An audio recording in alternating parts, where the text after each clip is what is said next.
Another thing I was going to say, Bobby, is I think kind of in the space that we're in with breaking barriers, and we've had the privilege of coaching some churches that are kind of earlier in their life cycle, kind of in that startup phase or in the first 5 years. And we've been coached by churches that are 10, 20 years ahead of us, right. 20,000 people. And what you'll see is, man, it's very evident with those churches that have committed to this idea of reinvesting in the flywheel and not losing focus. Man, there's so much leverage there. There's so much margin. There's so much ability to be able to do things when opportunity arises. I mean, I'm not going to name any names of different churches, but man, they have caught on to this idea.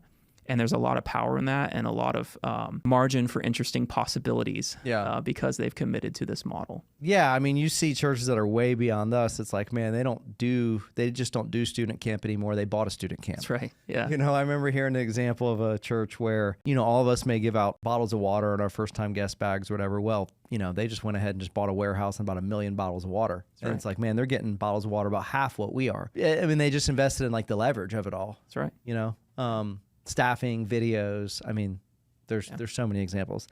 The main principle, though, is like, man, when something's working, do not abandon it and continue to pour gasoline on it. That's right. That's kind of what the flywheel is all about.